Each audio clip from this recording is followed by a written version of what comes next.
भैरवनाथ महाराजांच्या उत्सवाच्या निमित्तानं त्याचप्रमाणे हनुमान जयंतीच्या या उत्सवाच्या माध्यमातून टाळगाव चिखलीमध्ये दरवर्षीप्रमाणे याही वर्षी सगळ्या संघटनेच्या माध्यमातून या ठिकाणी भव्य स्वरूपामध्ये बैलगाडा स्पर्धा आयोजित केल्या।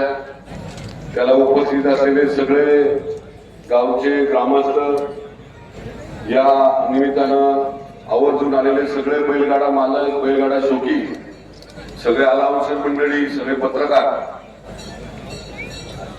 मातीतल्या खेळाशी निगडीत असलेला हा आपला बैलगाड्याचा खेळ आहे आणि आपल्या सगळ्यांना माहिती आहे। आपल्या ग्रामदेवताच्या सगळ्या गावांमध्ये उत्सवाच्या माध्यमातून बैलगाडा स्पर्धा आणि कुस्तीचा आखाडा हे कायम होत असतं।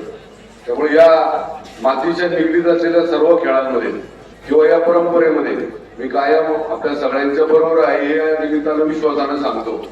बैलगाडा स्पर्धा सुरू करण्यासाठी अखिल भारतीय बैलगाडा संघटनेच्या माध्यमातून सर्व अखिल भारतीय गाडा संघटनेचे सगळे पदाधिकारी त्यांचं खऱ्या अर्थाने आपण सगळ्यांनी टाळ्या वाजवून कौतुक केलं पाहिजे।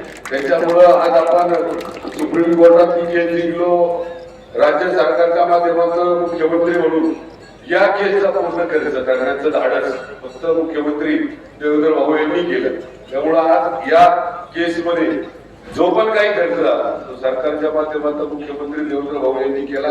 त्यामुळं अक्षर सगळ्या राज्यातल्या बैलगाडा मालकांच्या माध्यमातून, बैलगाडा शौकीनांच्या माध्यमातून त्यांचंही मनापासून आभार मानतो आणि त्यांचं अभिनंदन करतो।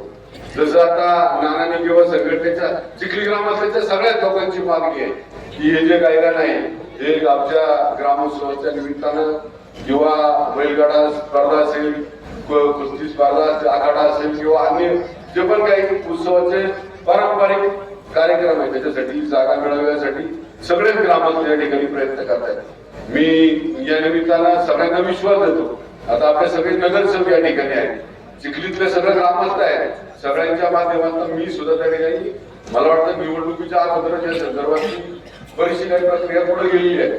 त्याच्यामुळं निलेश दादा असेल, सोनमताई असेल किंवा यश असेल, विकास शेट असतील, कुंदन असेल किंवा सगळे ग्रामस्थ जे लोकप्रतिनिधी म्हणून काम करतायत ते सगळे असतील, सचिन सानप असेल, संगीता नाणे असतील किंवा आजी माझे सगळे पदाधिकारी असतील, या सगळ्यांच्या मनात हेच आहे की ही जी जागा आहे ही आपल्या चिखली ग्रामस्थांना मिळावी। त्याच्यासाठी आम्ही सगळेजण प्रयत्न करणार आहे आणि विश्वास देतो येणाऱ्या काळामध्ये ही जी जागा आहे ही चिखली ग्रामस्थांची असेल। जसं आपण भोसरीमध्ये गावचक्र मैदान केलं, जसं आपण चरवीमध्ये केलं, तसं चिखलीमध्ये सुद्धा या संदर्भातलं येणाऱ्या काळामध्ये इथं ग्रामदेवता मैदान होईल आणि सगळ्या सुविधा या ठिकाणी मिळाल्या। आपल्या सगळ्यांचं मनापासून मला बोलवलं त्याबद्दल चिखली ग्रामस्थांचं मनापासून धन्यवाद देतो। कारण चिखली ग्रामस्थांनी मला माझ्या मनापासून आपलं समजून कायम प्रेम केलेलं आहे। असंच प्रेम कायम राहावं असं भैरवनाथ महाराजांच्या चरणी प्रार्थना करतो आणि या ठिकाणी थांबतो। जय श्रीराम। धन्यवाद दादा।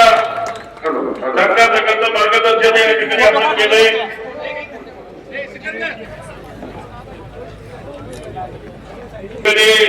दादा केदारराव लांडगे नेतृत्वाने जमदार आमदार आणि गणेश वैभव खेळाडूप्रेमी अनाउन्सर मंडळीसाठी 11,000 रुपये